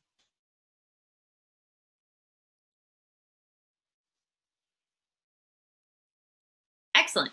Seeing none, we will move back into the main agenda for the meeting, if my computer will load it. There we go. And we will go ahead into our advisor report from Dr. Peter Harris, who is currently on vacation. Yeah, thank you all. And I think it was a great conversation today that we had with the provost and the chancellor. And I just appreciate all your questions and all your concerns and all your insights. And I think those will be very helpful to them moving forward. Obviously, planning for spring is taking place right now. And the plan is, once again, to have more students on campus than are currently on campus, but certainly a lot less than full occupancy. Although many of the students who left the dorms actually ended up moving to apartments around campus, so they didn't actually go home. And I think what that's all going to mean for the spring and all that is completely unpredictable. I also wanted to piggyback off a little bit about what Lexi was talking about in terms of the tuition and, well, mostly tuition. I don't serve on the fees committee. So certainly there will be no increases to in-state, either undergrad or grad. I think to a certain degree, out of state for both of those groups is on the table. And largely that relates to a desire for the Board of Governors to have relatively or very low in-state tuition, and basically that we be in the average of our peers with the out-of-state tuition. I mean, there's not going to be a dramatic increase, but we'll see if there's any. I wouldn't be surprised if there's a slight increase just to move in the direction that the Board of Governors wants to see the institutions across the state moving in terms of out-of-state.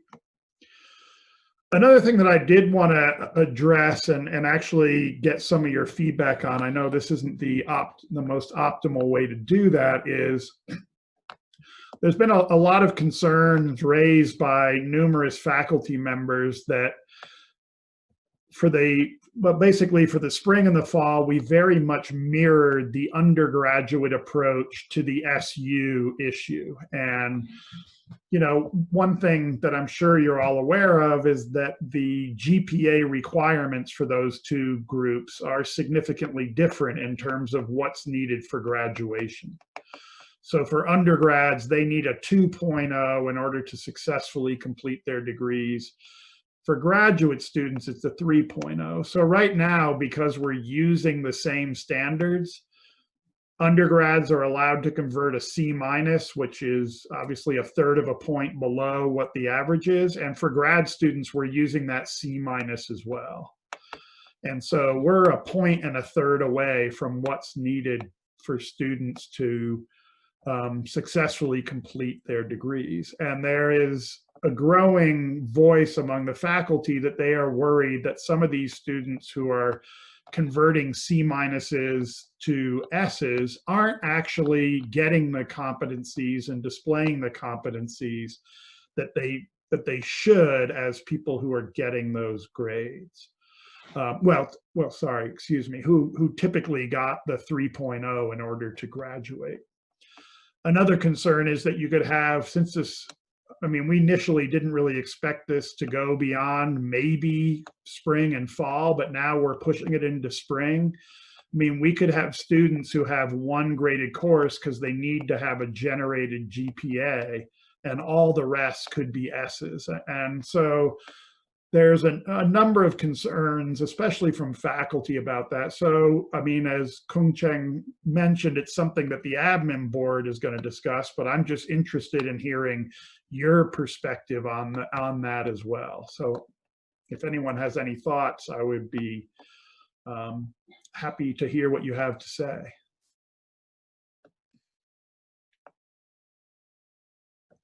Does anyone have a question, comment?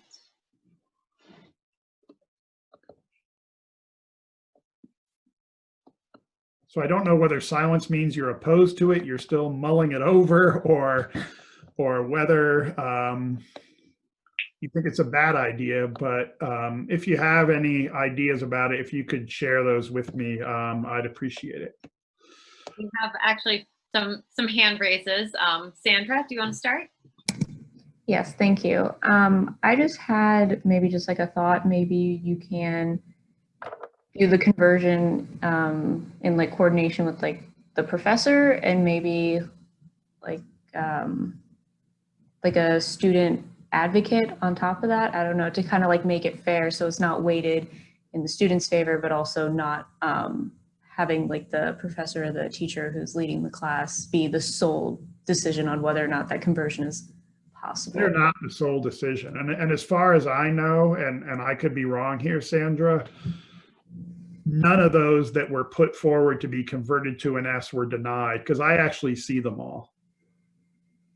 Okay. But there were none, as far as I'm aware, any student who wanted to convert to the SU had that ability. Is there a way to like include like a professor's like approval on top of that? So at least you're kind of meeting the Well, they have to approve it first, and then it comes to me. But it would come to me if it was denied or approved. I would see it. Okay. Okay. And certainly, if it was denied, I would have a conversation with the faculty member. I mean, they need to submit then, or at least they should submit an explanation as to why. But I didn't see any of those this past semester. All right, Michelle. So would the alternative be to change the SU conversion point to a B? Well, it would be either a B- or a C+.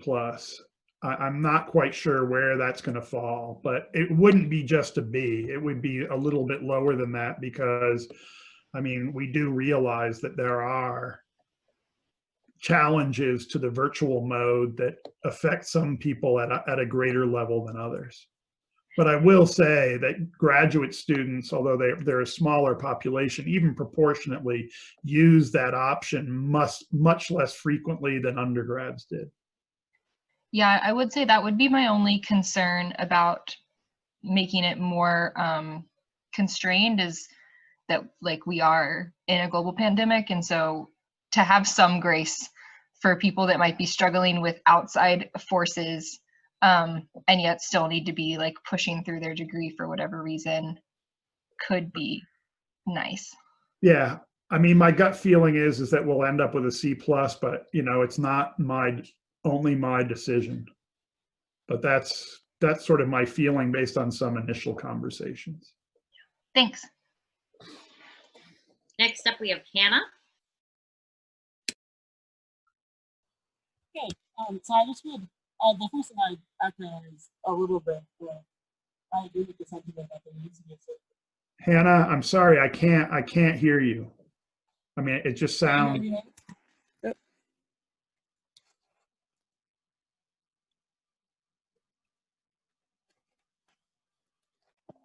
Can you hear me now? Yeah, I can hear you now. Okay, cool. So yeah, I mean, the first thing I was going to say, I was going to echo a little bit the sentiment that I think there needs to be a little bit of grace and like empathy for the situation that many people are in right now. And particularly because I'm sure other people are feeling this too, that I also, not to dig on the professors, but they're not necessarily performing to their highest either. So it's hard for us to perform to the highest when they're trying to, you know, make hard switches to virtual and put classes virtually that shouldn't be, and like figure out ways to do that. And so I think, you know, making it harder for us is a little bit lacking in empathy for the situation that we're all in. But the question I had for you, is that going to be for this semester? Like, do they want to change this to a C+ for this semester? Okay. No, we wouldn't. I mean, we've already said that for the fall, it's going to be the way it was in the spring. We're talking about next spring at this point. So are they planning to try and offer the enhanced pass-fail, I guess, then for the spring, just with maybe different constraints? Yeah. Mm-hmm. I mean, okay. More closely mirroring sort of, I mean, if the two processes were equivalent right now, you know, an undergrad should be able to get a D- and still get an S. And that's certainly not, you know, what's happening. So I think it's trying to, because of the differences in terms of the GPA requirement, there's going to, I think the hope is to adjust it somewhat. Okay, that makes sense. Thank you. All right, next up we have Tatiana. Yeah, thank you for the floor. I understand where the faculty are coming from with this concern, but to me, it just seems like looking for a problem where there really probably isn't that big of a problem. I would question how many students are even on that borderline C- and then getting the S that would even warrant doing this change. If I were to have any sort of vote in this matter, would just leave well enough alone. I don't think that somebody is going to get a whole degree at the graduate level changing C- to S's at this point. And so I think we should just have some, like other people were saying, understanding, and I wouldn't even mess with it at all, quite frankly. Well, I mean, I get where you're coming from, but I'm just hearing significant concerns from faculty members about exactly that problem, that there are people, okay, they're generating one class that's at least a B because they need that 3.0 to graduate. And in their other classes, they're really not performing very well at all and getting a degree without having the competencies. Once again, there is that significant difference between what, you know, the for an undergrad, you need that 2.0 and you're at a C minus. And for grads right now, you need a 3.0, and we're allowing that same grade to be in place. So I think there are significant concerns that I've heard about giving people graduate degrees and not having quite the level of expertise that they should have in the various disciplines. Yeah, I would be curious to see the numbers on that personally, like how often that's happening.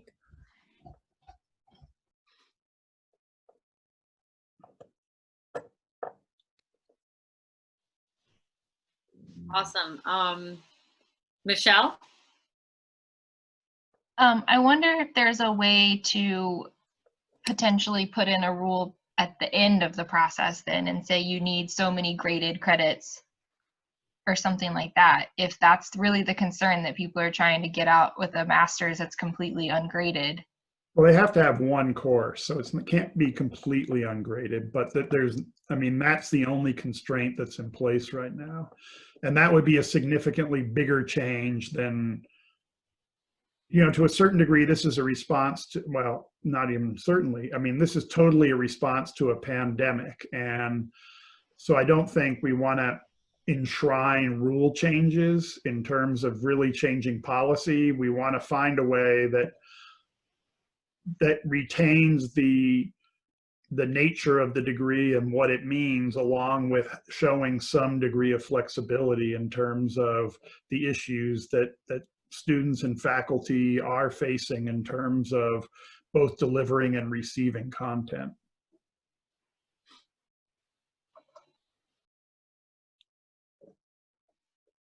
Rosa? Hi, I just wanted to, ask a question. What consideration is being given to students who maybe do not learn as well via virtual platforms? Many students did not, enroll in a face-to-face program with the expectation of not being able to receive instruction in a face-to-face manner. And I know from not only some in my program, but also others that I take classes with outside of my program, this has been a serious concern, particularly thinking about parents who are also students and the additional responsibilities they've had to take on because children being out of school. And so with those considerations, could you share a little about the conversation that's been around non-traditional students or students who don't learn well via these platforms? No, certainly there's been lots of conversations around that and concerns in those areas in terms of how students are, both those, the two groups certainly that you mentioned, as well as others who may be having responsibility for taking care of parents or other folks and so on. So, there's been a huge level of disruption, and I don't want to underplay that. So, that's certainly part of the discussion that we've been having.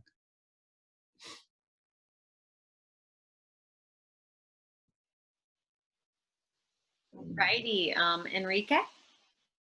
Hello, thank you. Maybe just thinking here out loud, a solution to this situation and finding some kind of middle ground.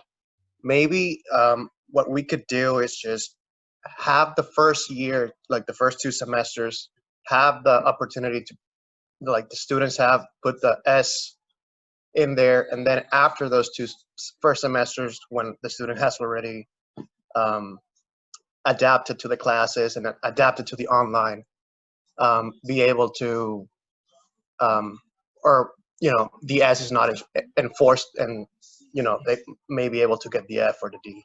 But then I think after a year, you should be able to, adapt to the classes and adapt to the format. Yeah, I think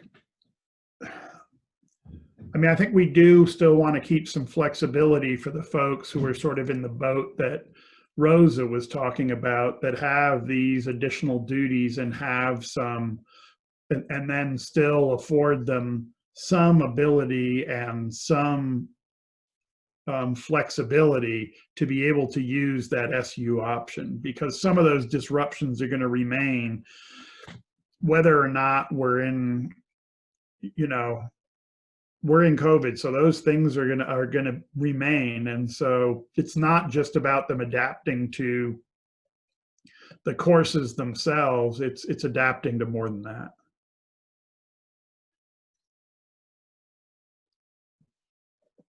All righty, Sachin? I like Enrique's idea, but for some of us, including myself, we're in one-year programs where that wouldn't completely be feasible.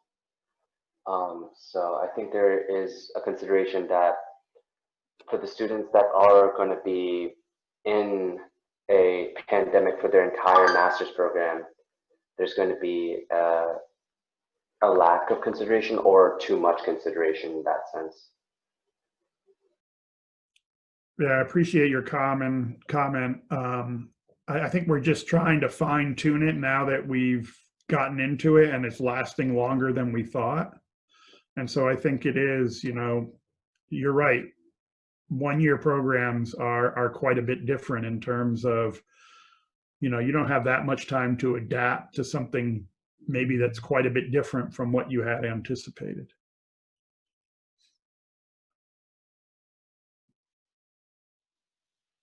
All righty. Seeing no additional questions. I really appreciate all your feedback. I mean, this is not an easy, well, none of this is easy, but this is an issue that I think we just need to address in some ways. And certainly I will voice your concerns and also your positions on this, and Kun Cheng can do that as well once this gets to the admin board, because it will get there at some point. All righty. Thank you, Dr. Harries, and I hope you're having a restful vacation, not including this wonderful meeting that you've been part of all night. It's all good. Thank you. Seeing no old business, we will move into new business.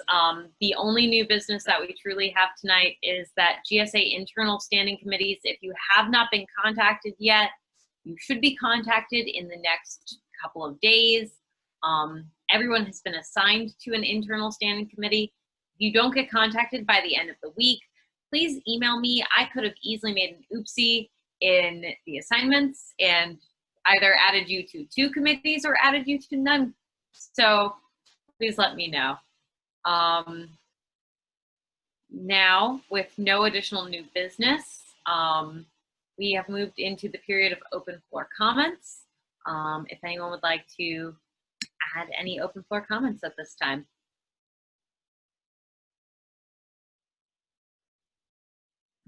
Andrew? I'd like to not take up too much of our time if there are others who want to make open floor comments, but there are 2 things that I'd like to mention.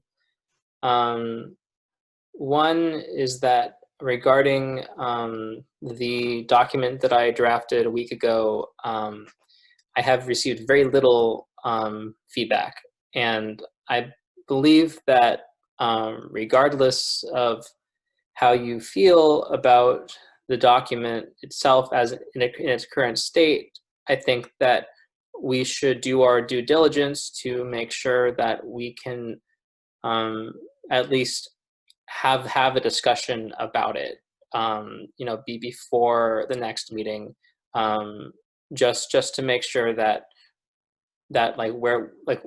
basically we know where we stand by the time we are voting on it, and to make sure that any changes that need to be made regarding the language especially can be made, and any comments or concerns about the content itself can also be addressed. So please send me comments, put comments in the document, and I thank all of you who have sent me anything so far. I hope that we can have more involved discussion about this moving forward in the next couple weeks. But please, I urge you to make your opinions known about where the document is, and if you have any suggestions, or if you have concerns about how something is written, or have any ideas about anything else that needs to be added or said, please make that known so that we can discuss how to move forward with that document and make it the best it can be for what we need. So that's just something that I wanted to say. Is if there's anyone else that wants to comment on that, I would like to hear some comments if anyone has them currently. Just want to say that before I go into my second thing.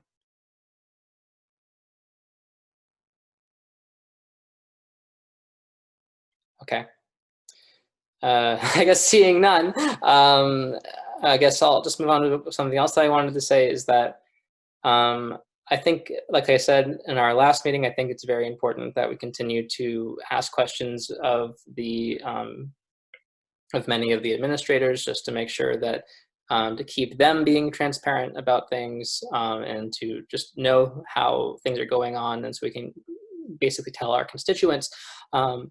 But something that was said earlier about in response to my question was that when I asked why we reopened when it was basically predicted that things could go poorly if only a small number of people didn't adhere to the community standards, among many other things that were concerns brought to them from the community. Their only response was, they have a duty to North Carolina, and I didn't quite understand that, and I think that there's a very deep discussion that needs to be had about what the Duke campus's duty to North Carolina is. I would make a conjecture that their duty to North Carolina is in large part to keep their students safe. So, I mean, I don't think that was done very well, and that is why I want to continue working on this document, is I think it's important to hold them accountable for things when they start to vaguely say statements such as, we have a duty to those in North Carolina to reopen. So I just wanted to make that clear. That was my stance. Thank you. Let me know if anyone else has anything else they'd like to say about that.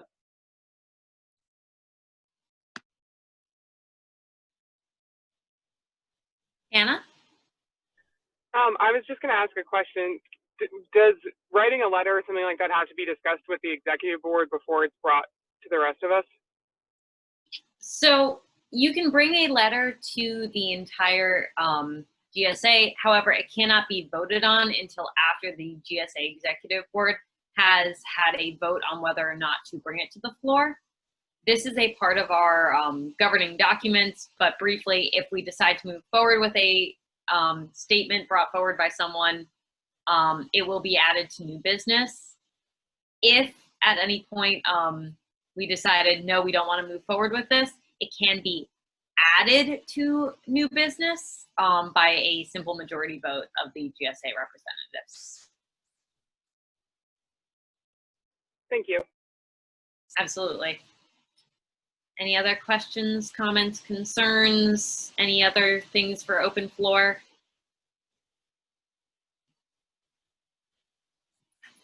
Andrew, is your hand up for an additional comment, or, okay. Yeah, Sachin. Yeah, just a quick question about the internal standing committees. I'm not quite sure I completely understand that.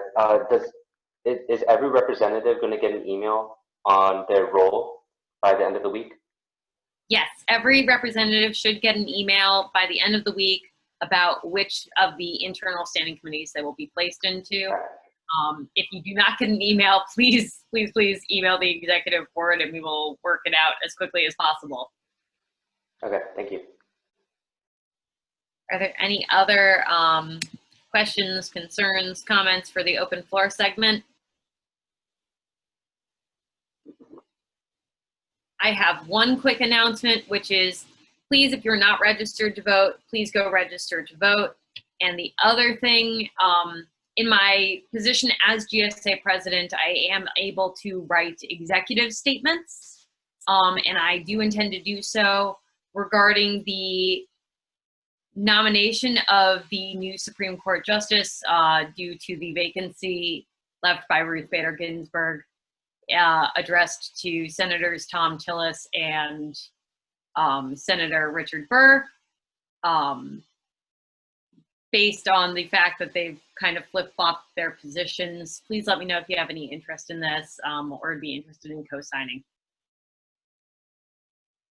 Are there any additional questions or comments? Yes, Enrique. Yeah, quick question. What's your intentions? What are you trying to achieve with this? Like, if you can talk about it for a minute. Yeah, of course. In 2016, there was a vacancy on the Supreme Court due to the death of one of the Supreme Court justices, as we're seeing currently. We had 8 months to fill that seat, but I apologize, my dog is here. The Senate decided that the new president should be in charge of nominating said new Supreme Court justice, which in fact they did. Today we are less than a month out from the 2020 elections, and we are now looking at a very quick nomination and confirmation process for a Supreme Court justice. Despite the fact that people are currently doing mail-in ballots in the state of North Carolina, and despite the fact that both Senators Richard Burr and Tom Tillis both said in 2016, no, it's a matter of principle, we will not be hearing this based on the fact that it is an election year. So my intent is to remind them of this and encourage them not to move forward with the nomination process. Awesome, thank you so much. Of course, anytime. I see a lot of comments in the chat, so awesome. I will let people know where we stand with that. Are there any other questions or concerns at this time? Anything else to bring up in open floor?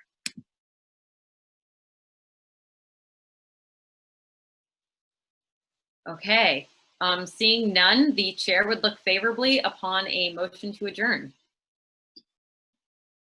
So moved. Do we have a second? I see a second in the chat from Allie. So a quick yes/no vote from the chat function in the participants tab. Please vote yes or no, or don't vote and vote abstain. I see some in the chat. Yes, yes, yes. All right, seeing an overwhelming majority, the meeting is adjourned at 9:30 p.m. Thank you all so much for your patience and participation tonight. It was so great to have you all here, and I look forward to speaking to you all soon. Have a good rest of your evening.